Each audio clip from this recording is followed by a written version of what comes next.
Serenge. C. Serenge. Serenge. O que a Serenge faz? Consultoria de engenharia, gerenciamento, Entendi. Você faz o que lá? análise de saúde e segurança nas obras da Vale. Legal, legal. Bacana.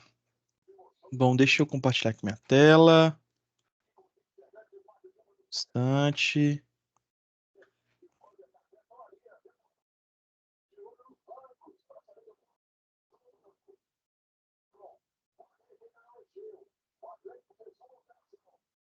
Bom, para fechar com chave de ouro, depois de 7 aulas, vamos para a última: planejamento, suprimento e controle da produção. Eu vou postar para vocês um material complementar. Então, vou passar, não nessa aula, mas na próxima, já especialmente sobre plano mestre. A gente poder tentar fazer algo um pouco mais prático e também balanceamento de linhas. Mas vamos começar aqui. Quais são os 10 módulos dessa disciplina aqui que a gente vai trabalhar? Gestão da manufatura, é o que a gente vai ver hoje. Métodos avançados de previsão de demanda. Planejamento e controle da produção. Cálculo de necessidades em MRP. Plano mestre de produção. Software de gestão de MRP, de produção MRP2, planejamento da capacidade, planejamento e controle da capacidade, balanceamento de linhas, balanceamento de operações. E aí o primeiro conteúdo é gestão da manufatura. Deixa eu pular aqui direto para o infográfico, que é o seguinte. Dentro da engenharia de produção, a gente tem um conceito chamado teoria das restrições. E algo que é bem difundido no curso. É um dos pilares aí que a gente vai atuar. E essa é uma parte importante dentro da questão da gestão de manufatura. Então, seguindo o roteirinho aqui, foi introduzido o mundo corporativo em 84, com o livro A Meta. O pensamento principal que rege essa teoria é de que encontrar os fatores limitantes do processo como um todo. Então, eu vou identificar os limitadores, digamos assim. Em algumas literaturas a gente encontra algo como gargalo também.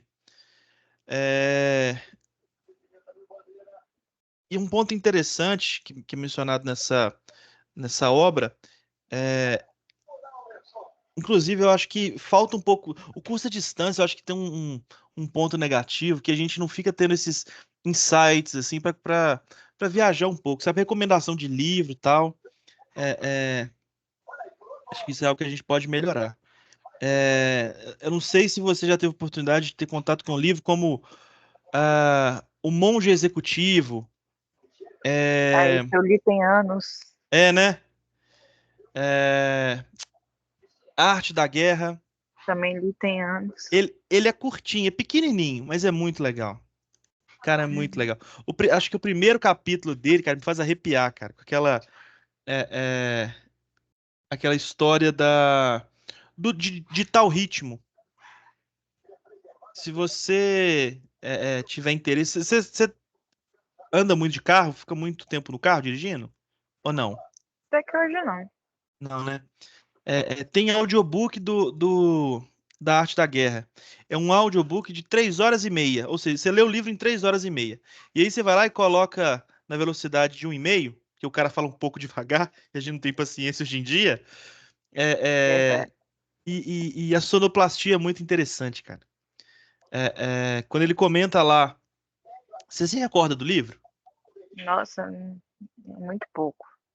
Que eu li deve ter acho que uns 10 anos. Tá, deixa eu te lembrar, então, que você vai lembrar da situação.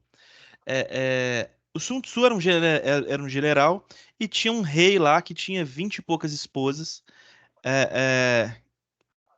vivendo com ele, e ele precisava de alguém para liderar a sua tropa.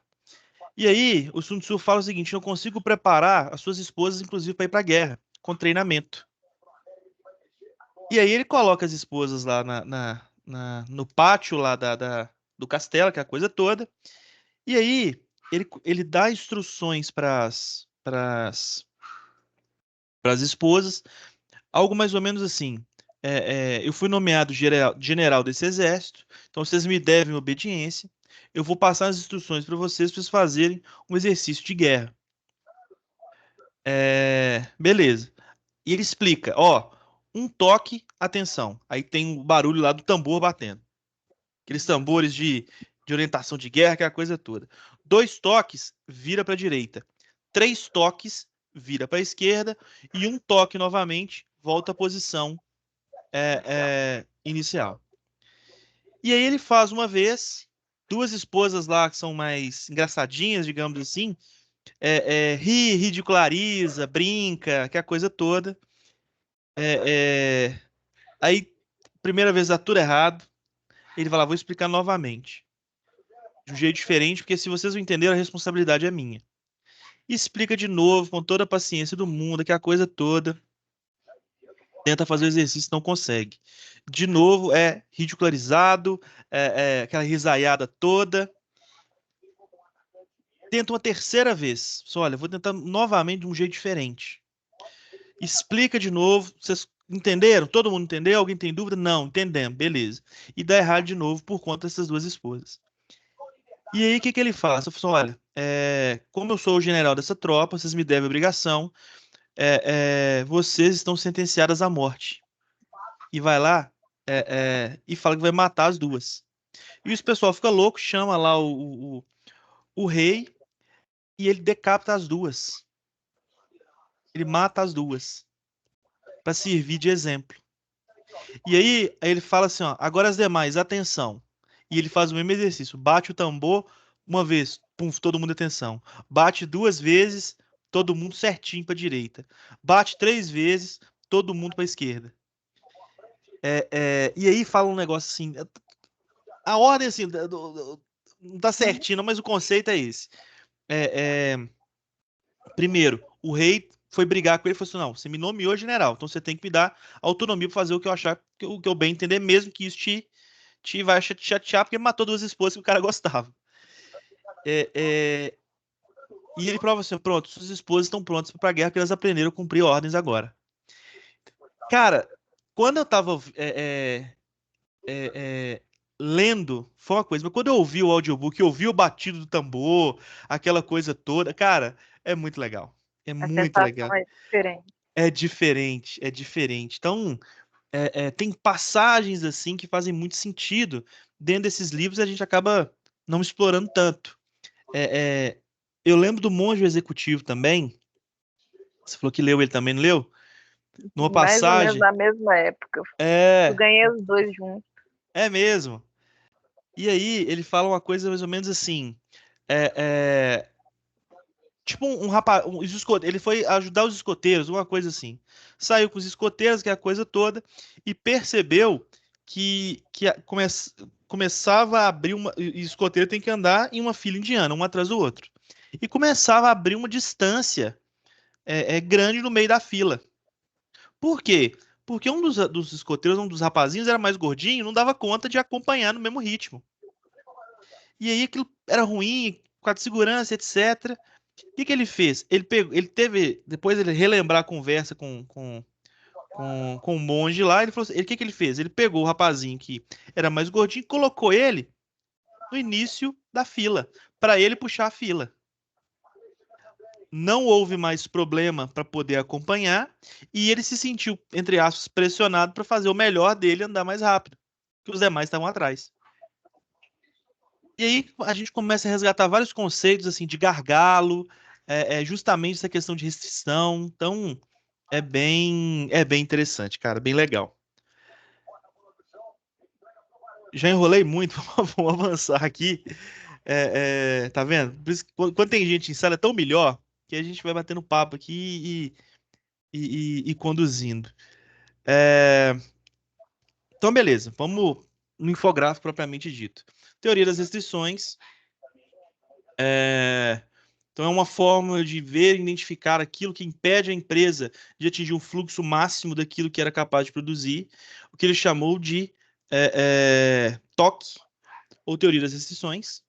E o conceito para a aplicação da teoria das restrições, é preciso inicialmente definir os objetivos a serem atingidos. A maioria das empresas tem como principais objetivos lucro presente e sustentabilidade no futuro. Com objetivos definidos, pensem nas restrições, que são qualquer coisa que impede ou limita seus movimentos em direção aos seus objetivos. E é interessante explorar isso agora, porque minha aula anterior é de pesquisa operacional. Então, você já fez já, né? Fiz. O que está faltando para você concluir? Nossa. Ai, resistência a elementos de máquinas, sistemas produtivos. São 9 no total que dá. Entendi. 4 agora e 5 depois. no próximo. Entendi. Então, a gente estava conversando lá justamente sobre função objetivo. Nossa primeira aula de pesquisa operacional. E qual que é a ideia da teoria das restrições, então? Ela deve ser pensada em 3 níveis de tomada de decisão. O primeiro nível, que é a gerência da decisão. Então, em relação aos problemas relacionados aos gargalos, a programação e a redução de estoques. Decisões baseadas das operações que afetam a rentabilidade e a alocação de recursos, e decisões baseadas na melhoria contínua, gestão de processos, identificação de fatores organizacionais que não são necessariamente recursos e que impedem as empresas de atingir esses objetivos. Isso aqui é um negócio interessante, cara. Gestão de processos, na identificação de fatores organizacionais que não são necessariamente recursos que impedem a empresa de atingir seus objetivos. Um exemplo aqui numa palavra: burocracia ou burocracia. Você já viu empresa, gente que faz relatório que ninguém lê? Já. Relatório que não serve para nada? Já. Apresentação que não serve para nada. É muita perda de tempo, cara.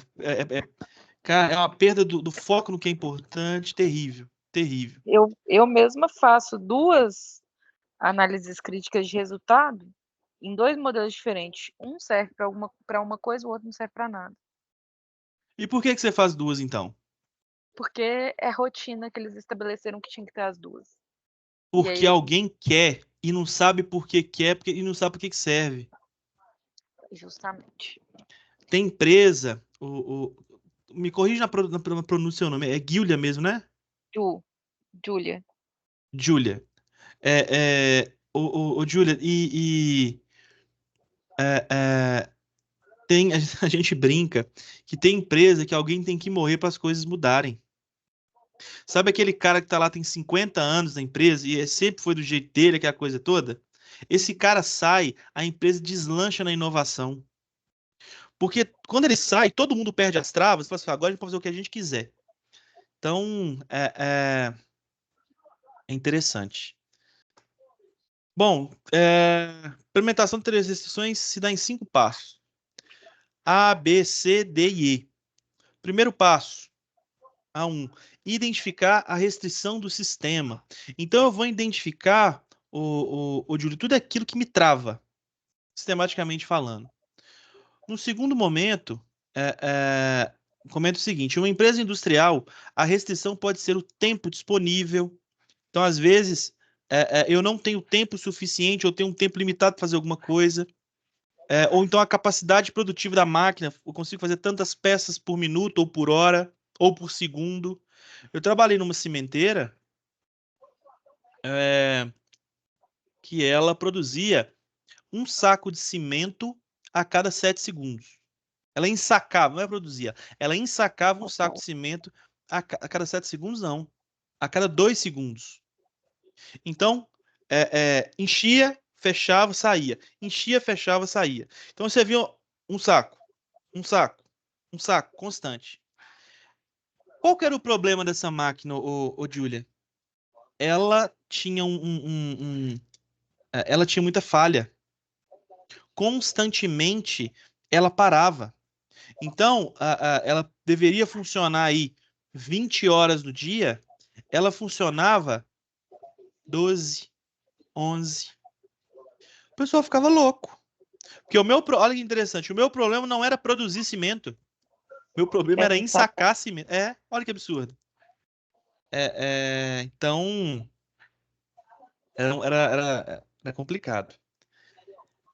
Então, a capacidade de máquina a capacidade de uma máquina, de um departamento ou de uma estação de trabalho. Isso também é interessante. A gente tem que observar que às vezes nem sempre o problema nosso vai ser máquina. Tem duas empresas aqui em BH e eu esqueci o nome da empresa agora, mas ela fabrica válvula para coração. Já ouviu falar? Já, minha prima trabalhou nessa empresa, uma É delas, mesmo? pelo Medical, menos. esqueci o nome. Eu não sei o nome dela, não. Esqueci o nome da empresa. Mas enfim, o que que ela faz? Ela pega um coração de um porco, um suíno, que biologicamente é muito parecido com o nosso, adequa esse coraçãozinho do porquinho e faz dele uma válvula para o nosso coração. Ela é costurada manualmente. Você já deve ter conversado com ela, sabe o que que é. E essa empresa, ela tem uma dependência extrema da habilidade manual das pessoas em fazer essa costura. Por quê? É, é, é um negócio que, se não ficar perfeito, o cliente morre. Então não é brincadeira, entendeu? E não tem máquina que faz isso, é um trabalho artesanal. Então, uma empresa que paga muito bem para quem está lá, geralmente é um público mais simples, não são pessoas estudadas, aquela coisa toda, é gente que tem aí ensino médio e que vai ganhar 4, 5 mil reais por mês a fazer isso. Claro, com produtividade, medida, que é a coisa toda. Mas é justamente o seguinte, pra você ficar acomodado e quietinho na empresa por muito tempo. Porque até você produzir bem uma válvula de coração, você vai levar um ano. Ou seja, a empresa investe um ano em você para aí você começar a dar retorno para ela. Só que uma válvula dessa é uma facada. Uma facada, é cara pra caramba. Então, é, é, uma das minhas restrições ou dos meus gargalos pode ser a capacidade produtiva de uma estação de trabalho ou de uma pessoa, ou de um grupo de pessoas, um departamento, ou então de uma equipe de turno. Eu posso chegar à conclusão de que o meu turno da tarde produz bem, ou E o da aliás, ou manhã, melhor, não. e o da manhã não, ou o contrário, o da noite produz super bem, o da manhã mal, o da tarde péssimo. Aí você vai analisar o porquê?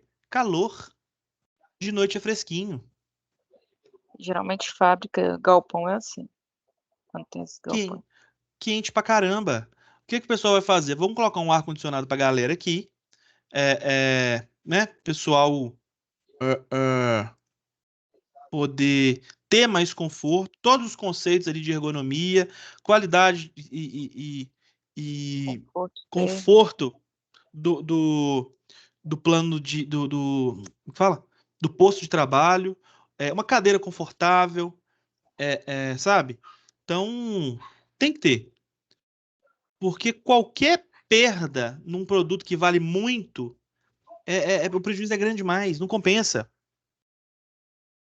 Então, ponto interessante aí.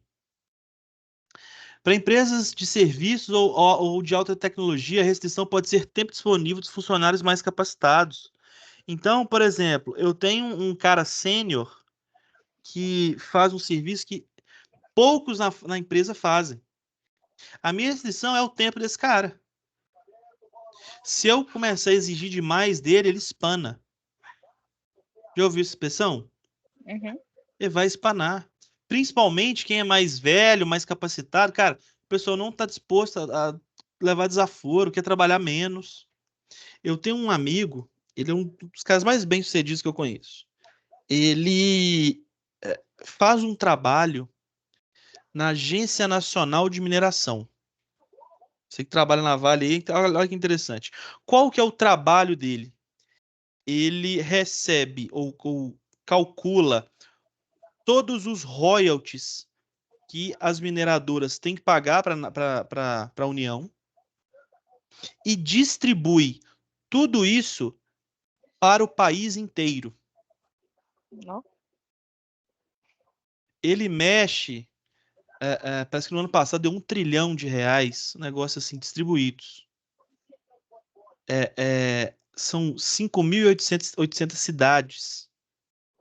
Os critérios da forma que eles elaboraram lá são 200 variáveis.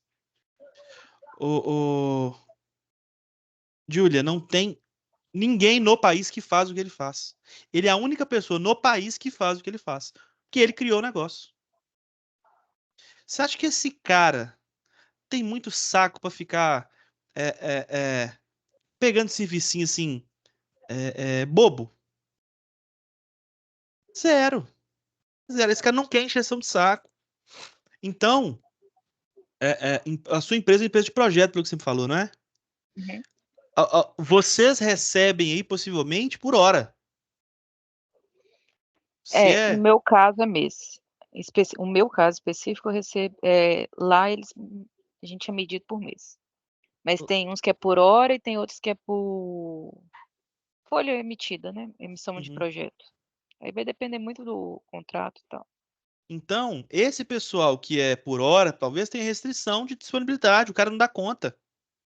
Então, por isso tem que desenvolver mais pessoas para conseguir, enfim, tapar esses buracos aí. A segunda etapa é calcular a rentabilidade por unidade de recurso consumido na restrição. Então, eu vou verificar ali o meu lucro, o que está dando de dinheiro. E o próximo passo é pegar esse valor, que é obtido pela divisão da rentabilidade ou a margem de contribuição unitária pelo consumo de recursos da restrição, para produzir um produto. Então, mais ou menos assim, ó. Deixa eu pensar no exemplo que eu te dar. Eu tenho um carrinho de cachorro-quente, tá? Quanto de margem eu tenho por cachorro-quente? De resultado. Eu pego o meu custo e vou verificar quanto que me custa cachorro-quente, quanto que eu vendo cachorro-quente e vou calcular ali a minha margem que eu tenho de ganho por unidade. Em resumo, é isso. Então, cada cachorro-quente que eu te venda R$ 10, sobra para mim R$ 3. Grosso modo, tá? Terceira etapa aqui é o seguinte: a chave para maximizar esse lucro é concentrar na produção e na comercialização de produtos com a maior rentabilidade por unidade de recurso consumido na restrição. Então, mais ou menos assim, ó. Essa vai ficar bacana para você. Você sabe o que dá dinheiro no cinema? Pipoca. Exatamente. Exatamente. Cinema ganha dinheiro vendendo pipoca a 20, 30 conto, que custa para eles 50 centavos. Não é vendo filme, é na merda da pipoca. Então, é claro que.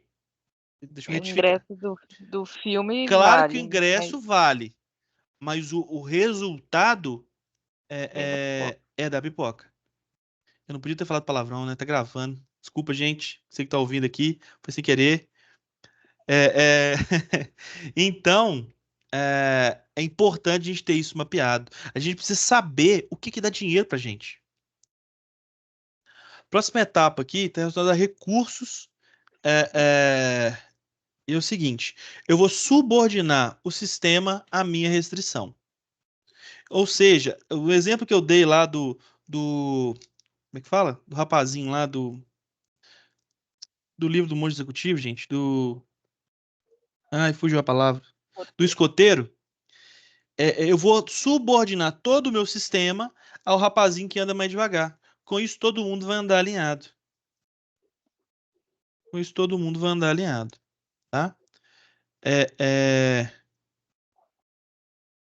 Então, subordinar ao sistema restrição, os recursos e estoques devem ser gerenciados de modo a proverem exatamente o necessário para atingir o objetivo definido para a restrição. E este passo pode implicar a ociosidade de recursos que não são restrições. Ou seja, eu vou tentar otimizar da melhor maneira possível o comportamento daquele sistema. Normalmente, o sistema é subordinado à restrição por meio de um método de programação e controle da produção chamado tambor ou pulmão. Então, você já viu processos produtivos que tem um pulmão ali? Por exemplo, eu tenho uma máquina que trabalha 12 horas por dia e outra máquina que trabalha 24 horas por dia. Por que que eu posso trabalhar 24 com uma e 12 com a outra? Porque o que trabalha 12, ela produz o mesmo tanto que a que produz 24 em 12 horas, ou o contrário. Ela processa em 12 horas aquilo que a de 24 horas faz no período integral. Então, o ideal seria adquirir, por exemplo, mais uma máquina com capacidade produtiva e elevada, para que eu possa trabalhar com duas máquinas produzindo o suficiente para mandar material para essa outra trabalhar 24 horas. Então, eu eliminaria ali o meu gargalo, eu balancearia esse sistema, que é o que nós vamos fazer posteriormente ali. O D, romper ou elevar a restrição.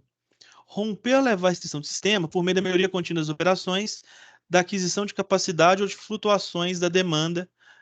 Por exemplo, a restrição do sistema pode ser rompida ou elevada, de modo que essa restrição deixe de sê-lo. Então, é o que eu acabei de falar. Hoje eu produzo 100 peças por hora e tem uma máquina que em 24 horas produz 100 peças em 24 horas e tem uma máquina que vai receber o que eu produzo para terminar de processar, que tem a capacidade de 200 peças por dia. Então, ela trabalha metade do turno para dar conta da demanda dessa primeira, trabalhando Eu 24 tinha horas.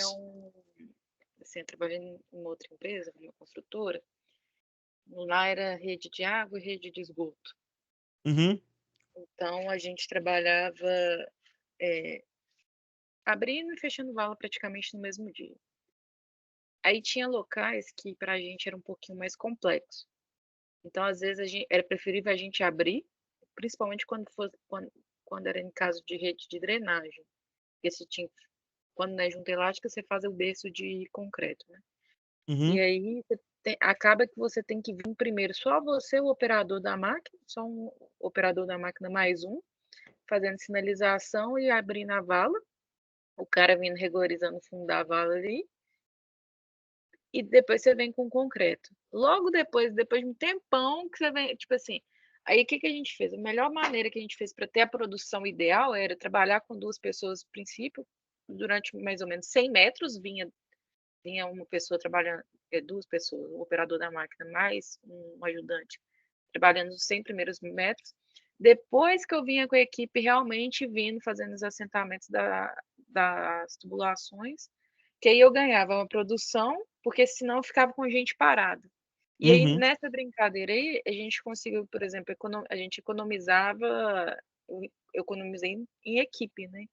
A minha turma que vinha primeiro, ela era mais reduzida e a minha máquina que abriu lá 100, enquanto para o cara, ele saía daqui, ele já tinha aberto 100 metros, ele saía daqui, já tinha escavado mais 100, quando o daqui estava chegando no 100. E ele mesmo que ajudava a sentar as manilhas para gente. Então, assim, eu tinha uma máquina só trabalhando o tempo inteiro, com duas equipes praticamente, porque o outro cara ele abria de manhã a vala, à tarde de manhã, enquanto os caras estavam alinhando a tubulação e tudo mais. Aí ele vinha só assentava depois os tubos com o pessoal na parte da tarde. Tipo assim, a gente conseguiu economizar, otimizar a equipe ali com essa produção. Perfeito. Eu dou um exemplo que é muito visual, tá, Júlia? Imagina você deve lidar com isso constantemente. Imagina uma escavadeira escavando Uhum. terra. E aí eu tenho um caminhão que vai pegar essa terra para levar para um outro lugar. Essa escavadeira leva 20 minutos para carregar o caminhão. E o caminhão às vezes leva 1 hora para chegar no lugar e voltar. É, vou ajustar para 40 minutos. Olha que interessante. A escavadeira leva 20 minutos, o caminho de ida é 20 minutos. Quanto tempo a escavadeira fica parada? 40 minutos. 40 Por quê? minutos. 20 para ir, 20 para voltar. 20 para voltar. Se eu colocar mais um caminhão, como é que fica? 20 minutos parado. 20 minutos parada. Se eu coloco três caminhões, Ela não fica parada, não. Nenhuma máquina fica parada. Se eu colocar 4 caminhões, Aí eu fico com uma espera, entre aspas. Se acontecer alguma coisa no meio do caminho, o caminhão ir mais rápido ou ter algum problema, a máquina continua não parada. Ele acaba que ma- ela vai pro mas o caminhão vai caminhão fica parado. Isso aí. É isso aí. É bom conversar com gente inteligente, tá vendo? lá É. em outra obra, você conhece o Partage Betim? Sim. Quando a gente fez a trincheira lá nessa época, né, 2016, eu acho que a gente estava escavando lá. A gente tinha um problema lá que era de confundiário. O shopping tinha comprado um lote, assim, que era da marginal ali. Só que o lote que ele comprou 3 lotes. Eram os lotes ali que dava na marginal que ia interferir com a obra.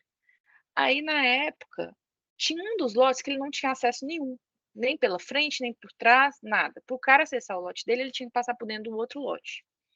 O shopping foi lá e deu, tipo assim, pagou o cara na época acho que foi 400 mil pelo lote dele, mas falou que não queria o lote. O lote podia ficar com ele. Porque o shopping só queria fazer a trincheira. Ele ter Aham. o lote lá ia ser nada para ele. Indiferente. É. Aí indenizou o cara continuou com o lote. O que o cara fez? Ia lá e embargava a obra, porque o acesso dele ia ficar bloqueado por causa da trincheira. Ele não ia conseguir acessar mais do lote. Mas ele já não acessava porque ele tinha que passar por dentro do outro lote. Só que o outro lote Aham. o shopping precisou realmente tirar pegar o lote, porque pegava a marginal ia pegar um pedaço do lote do cara. Aí o cara ia lá toda vez e bloqueava a gente no Ministério Público. Aí o Ministério Público ia lá, liberava. Aí ficava nessa brincadeira aí. Uma semana a gente parava, a outra semana trabalhava. Aí chegou a época de outubro. Eu sei que a gente fez 90 mil metros cúbicos de aterro lá na época, em uma semana. Por É quê? muita coisa. É muita coisa. Mas a gente trabalhou 24 horas e caminhão, assim, a gente arrumou caminhão onde que não conseguia mais caminhão perto e a gente tirava terra de um local na Via Expressa, que é perto de um galpão de logística. Até esqueci o nome do galpão, que é de frente para ele. Então, o caminhão saía lá do shopping, ia lá para o galpão, ia para esse lugar, fazia o retorno e ia para o shopping. Aí, por que a gente tinha que fazer isso? Porque a gente tinha que aterrar tudo e liberar o trânsito, porque depois que liberasse o trânsito, é uma via pública, não tinha como mais bloquear. Uhum. A gente aproveitou que era feriado da Semana das Crianças, o Ministério Público já não ia trabalhar naquela semana, a gente aproveitou aquela semana para a gente não ser embargado, porque a gente tinha liberado uma semana antes. Uhum. Então, o cara ia chegar na outra semana, ele ia tentar entrar com o processo, o Ministério Público não estava funcionando, e ia só na outra semana. Se a gente liberasse o trânsito entre essas duas, na verdade eram 2 semanas, né? Entre essas 2 semanas não ia ter problema, a gente trabalhou 24 horas. Eu chegava laranja em casa, mas a gente conseguiu. Aí depois disso, aí o trem tá na justiça até hoje, Mas porque o o cara não cara não recebeu o dinheiro pelo lote? recebeu. Ele tá Aí mesmo brigando.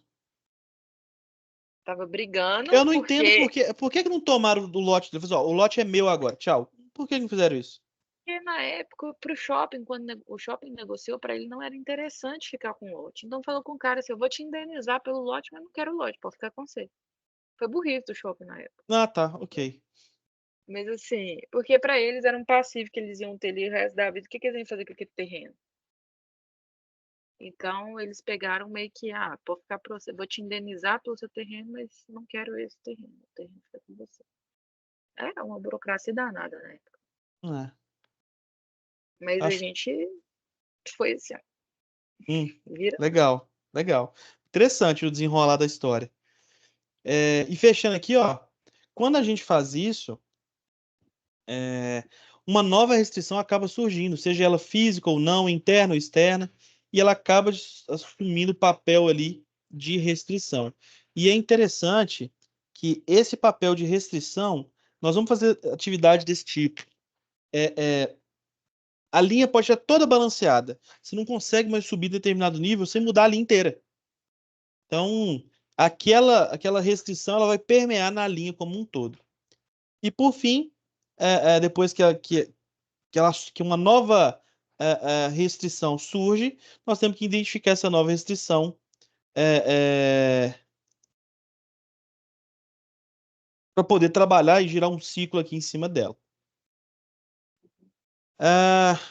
O conteúdo do livro, eu vou só passar bem rapidamente aqui os pontos, então está disponível para vocês.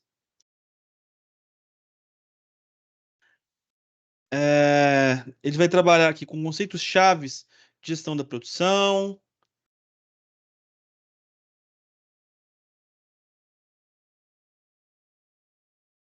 Que ele fala uma coisa interessante, que antes de entender conceito de gestão da produção, é imprescindível entender como a empresa encara o próprio negócio.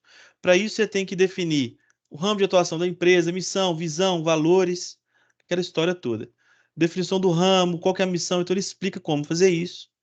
Fala um pouquinho de pensamento sistêmico, aprendizado organizacional, de inovação, de liderança, orientação pelo processo, o acompanhamento ou uma gestão de projetos ali, indicadores é fundamental, a gente precisa acompanhar. Então, uma frase típica aí dentro da administração, a frase típica que a gente esquece e confunde. Quem não mede, não gerencia. Aqui, ó. Quem não se gerencia o que não se mede o que não se define, não se define o que não se entende e não há sucesso no que não se gerencia. É do Deming. Ou seja, nós temos que gerenciar. Eu gerencio a partir de medição. Eu não consigo medir o que eu não defino que eu vou fazer. E eu não consigo definir o que eu vou fazer se eu não entendo o que eu tenho que fazer. Então, essa é a ideia desse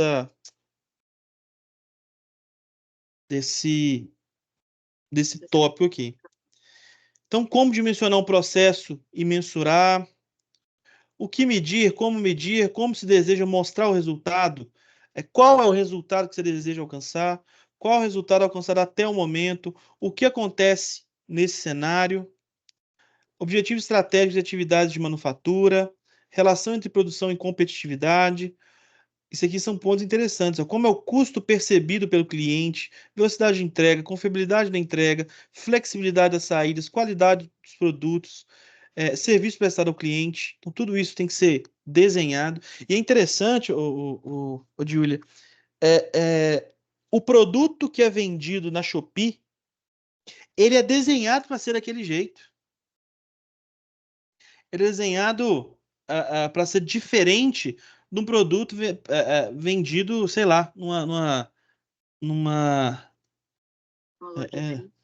loja de, por exemplo. Eu vou dar um exemplo nada a ver agora, mas enfim.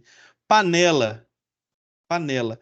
Olha quanto custa o preço aí de um jogo de panelas da WMF. Você acha na promoção aí, ó, boa, R$ 2.000. Quando eu mudei para Sete Lagoas, eu lembro como se fosse hoje. Eu comprei um kit de 7 panelas. Acho que nem tinha marca. R$ 150. São produtos com finalidades totalmente. Aliás, não é que a finalidade é diferente, mas que o perfil de consumidor, a qualidade, tudo é diferente. Tudo é diferente. Então, é, é, e falando em panela, eu tava com um conhecido hoje que trabalha comigo. Ele caiu num golpe de uma tal de Royal Prestige. Já ouviu falar? Não. Panela Royal Prestige. Depois você joga no LX pra você ver quanto custa uma panela da Royal Prestige usada. 2.500 numa unidade de panela. Nossa Senhora. Não, que essa panela não deixa gosto na comida e não sei o quê. Cara, Ai, ai. Então, tem produtos diferentes para perfis de clientes e os produtos são desenhados para ser assim mesmo. Não é finalidade da panelinha de R$ 170 concorrer com a Royal Prestige da vida. É, é, tem um processo, tem uma disciplina interessante que é de ciências dos materiais. Você deve ter feito. Você mexeu com obra na sua casa alguma vez na vida? Mexeu, beleza. Sabe quanto custa uma torneira? Ai, facada. Eu tenho uma aqui que eu comprei R$ 250, que ela é aquela de água quente e água fria, né? Aham. Eu achei caro, mas ela é barata em vista É das isso outras. aí. É isso aí. É isso, é exatamente esse o ponto. Deixa eu ver se eu acho aqui para te mostrar uma coisa interessante aqui, ó. É... Peraí. Não, e aí você acha assim, de tudo quanto é jeito. Aqui, ó. É disso aqui que eu tô falando, ó. Da Docol. Você acha que essa torneira é igual a essa aqui? Claro que não. Não é. Aí você me pergunta, mas qual que é a diferença? Qual que é a Qualidade dos diferença? comandos, aí vai depender muito, assim, dos negócios. Essa torneira aqui, o Julia, essa aqui, ó, quando você pega nessa parte dourada, a sua digital fica impressa na torneira. Uhum. Nessa aqui, não. Aí você pensa, besteira. Só que para quem Mas que não, é? o visual é diferente. É isso, é isso. Um material te entrega características técnicas diferentes do outro. Essa aqui aguenta água quente? Aguenta. Por 3 anos, depois estraga. Essa aqui, 50 anos. Eu estou mexendo com obra e nós temos a intenção de alugar lá esporadicamente, tipo um Airbnb, sabe? E aí eu comprei essa torneira aqui, ó. Torneira push bottom push. Acho que é isso mesmo. Bottom do call. Acho que é essa aqui, ó. Não, não é essa não. É essa aqui, ó. Eu paguei 400. Olha que linda essa imagem aqui, ó. Qual a diferença dessa para essa? Você acha que nada, Na assim. imagem, nada. Na imagem, É, nada. Só que essa aqui é do call, essa aqui não. Essa aqui, ela é pesada, ela é e a outra é rígida. leve. Essa aqui, um metal mais fino. Ah, ah, na PUC, os banheiros da PUC têm justamente essa torneira aqui, ó. Então, cara, Durabilidade também, é assim, durabilidade, é pra você não passar raiva. É a prova de passar raiva. é igual, eu moro num apartamento da MRV. Algumas coisas, assim, eu reformei o apartamento todo. Mas é algumas coisas que a gente fala, assim, a elétrica aqui, coisa básica. A a posição do terra dele é diferente. Aí num quarto tá de um jeito, não tem padrão nenhum, nenhum. Uhum. Mas uma coisa boa, assim, que a gente achou foi na hidráulica, a parte da hidráulica, tirando as torneiras, que as torneiras não prestavam, mas tirando as torneiras, assim, a parte de hidráulica é bem feita. A única coisa, assim, pelo menos que a gente chegou a enxergar aqui no apartamento, que era muito bem feito, era isso. Mas o resto, nossa senhora. Porque é custo. A MRV, Giulia, o público dela não é um público que está disposto a desembolsar muito dinheiro. Não, E vou te falar mais. Eu tenho um monte de aluno que trabalha no Banco Inter. Você sabe como nasceu o Banco Inter? O Banco Inter é do filho do dono da MRV. esse eu sei, assim, Sabe como nasceu? A MRV tinha os imóveis para vender e vendia para quem não tinha dinheiro, porque é pequenininho. O que que acontecia? Esse povo tinha que ir para o banco procurar financiamento imobiliário. Ou seja, a MRV ela dava dinheiro para o banco ou criou um negócio para o banco para poder conseguir vender. O que que eles fizeram? Montaram um banco para financiar. Tanto que o foco do Inter é financiamento imobiliário. uhum. Olha que interessante. Então, grandes empresas que têm recursos fazem isso. A CSN, já ouviu falar? Yeah. Companhia Siderúrgica Nacional, ok? Uhum. CSN. Ela tem cimenteira que chama CSN. Sabe como surgiu a cimenteira da CSN? Na siderúrgica eles tinham um problema com escória. Eles não conseguiam dar fim na maldita da escória de jeito nenhum. O que que eles fizeram? montaram a cimenteira lá em Volta Redonda para receber toda a escória da siderúrgica. E lá é gigante. Já fui lá. Eu passei lá, assim, só em frente. Eu achei um monstro aquele negócio. Eu fui na Sangoban lá, Aham. na época. Aí, fazer um treinamento lá na época. Aí a gente ficava no hotel em Volta Redonda, aí pegava um ônibus e ia pra a Sangoban também, Volta Redonda, mas é mais afastado um pouco. Aham. Mas era gigante a CSN. É. Então, assim que surgiu a cimenteira. Em resumo, um cara pirracento, chato, falou assim, ó, quer saber? Não vai ser problema mais não. O que consome esse trem? Uma cimenteira. Vou comprar uma. E comprou uma. Hoje a Vale está fazendo bloco com rejeito em Bloco. barriga. Legal. O que que ela faz? Ela drena a água e compacta? Eu não E sei, queima? eu não cheguei a ver esse processo assim. Legal. Eu escutei isso, foi tá numa reportagem que teve que eu escutei. Ai, que eles falando que tá dando um jeito de dar o fim Nos rejeitos. nos rejeitos. Legal. Cara, é isso que tem que fazer, cara. Então, solução e resolver problema. É isso. Bom, E a solução acaba que gera mais dinheiro. como é que é? E a solução às vezes acaba que gera mais dinheiro. No caso da Vale, não. Não, deve Mas não mesmo. é, a Vale, o negócio dela é resolver o problema dela. Ela pode pegar esse dinheiro e jogar pelo ralo. Ela não tá nem aí. Isso não representa nada para ela. Ela tá preocupada em resolver esse problema de acúmulo. Sim. É, é, O mas são, passivo é muito grande, né? é, E ela tem um problema do nome a zelar. Então, assim, o nome exatamente. dela, a marca dela hoje vale mais do que o produto propriamente dito.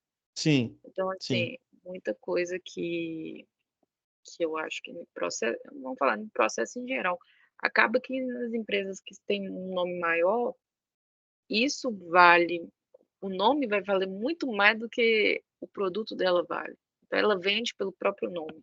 É verdade. Quer um exemplo disso? Talvez você tenha bebido no último final de semana. Não, Coca-Cola. é, Coca-Cola é um produto que ele é engraçado. Ele, em testes cegos, a Coca-Cola nem sempre, ou ela tem um páreo bom com a Pepsi. Ou seja, em teste cego tem gente que gosta mais do gosto da Pepsi. Só que quando o teste não é cego, a grande maioria vai na Coca-Cola.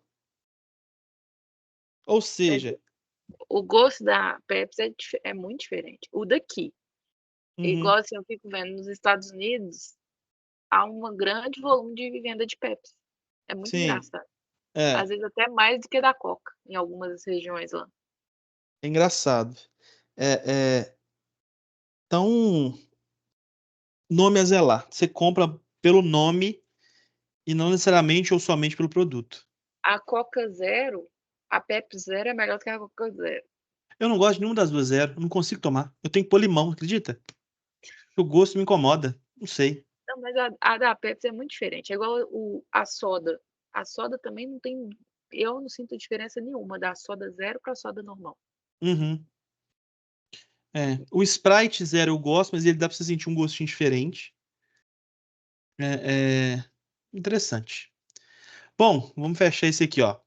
Ah, e ele comenta, o que a gente já falou. Ah, etapas básicas para o sucesso empresarial. Identificar objetivos da empresa, mensurar a capacidade máxima quando esse objetivo e quando esse objetivo for atingido, identificar quais problemas não permitem que se atinja esse objetivo no prazo estipulado, resolver o maior problema identificado, medir novamente, identificar a nova restrição principal e aí ir girando o PDCA, melhoria contínua, resolvendo o problema. Planejamento das necessidades futuras de capacidade produtiva. Então, ver ou planejar aquilo que vai promover o crescimento, o desenvolvimento. Planejamento de aquisição de materiais. planejamento de estoques de matéria-prima semi-acabados e produtos finais. Isso aqui é o que a gente fazia na cimenteira que eu mencionei com você. A gente tinha um silo lá de 270 mil toneladas, que a gente enchia ele quando ia parar a produção de cimento. Como é que funcionava? Produzia cimento e colocava no silo. O silo abastecia em sacadeira. Então ele era um pulmão, um estocão gigante lá. E aí, quando eu ia parar a cimenteira para o que a gente chama de GP, que é a grande parada, eu ficava parado 30 dias. 30 dias parado. E aí, quando eu tô 30 dias parado, eu vou consumindo, continuo ensacando cimento e não estou produzindo mais o clinker. Então, justamente consumindo meu estoque ali do semi-acabado. Priorização de atividades e recursos produtivos, previsão dos menores prazos possíveis para os clientes, identificação e comunicação sobre recursos, pessoal, equipamentos, instalação, materiais e ordens de compra de produção, capacidade de reação rápida e eficaz. E o terceiro tópico fala de software de auxílio de gestão de processo produtivo. Então, o MES aqui, deixa eu ver o que ele chamou de MES aqui. Um plano de requisição de material. Então, nós vamos discutir sobre isso mais à frente, não é nesse tópico aqui que a gente vai aprofundar esse assunto, mas ele antecipa aqui o que seria. Sistema de planejamento e controle, os famosos ERPs, tá? E MRP2, enfim, SAP, Oracle, aquilo que a gente está cansado de ver na indústria. Em relação aos ERPs, apesar de existirem diversos no mercado, com diferentes formas e tamanhos, eles tendem a apresentar uma série de elementos em comum. Interface com o cliente, que coloca a demanda, que forma um elo de informação bidirecional, ou seja, de ida e volta de informação, entre as atividades da operação e seus clientes. Uma interface de suprimento que faz o mesmo para os fornecedores da operação e um conjunto de mecanismos básicos sobrepostos que executam tarefas como carregamento, sequenciamento, programação, monitoramento e controle. E um mecanismo decisório envolvendo pessoal de operação e sistemas de informação que toma ou confirma decisões de planejamento e controle. Ou seja, vai precisar comprar material, manda comprar direto. Eu preciso autorizar? Não. Na hora que chegar nesse determinado nível, manda a ordem, eles já vão produzir e entregar para a gente. As interfaces de um RP e seu impacto no funcionamento da organização, interface com o cliente, interface com o fornecedor, interface com as decisões humanas. E aí comentou da Oracle aqui, ó. E tem o TOTOS também. O TOTOS, ele é nacional? Acho que é. É, né? Então, ele faz um comparativo aqui de um com o outro, tá? E aqui tem, por fim, aqui um histórico dos MRPs 1 e 2. Então, assim que ele finaliza esse módulo. E é isso que eu tinha para conversar com você hoje.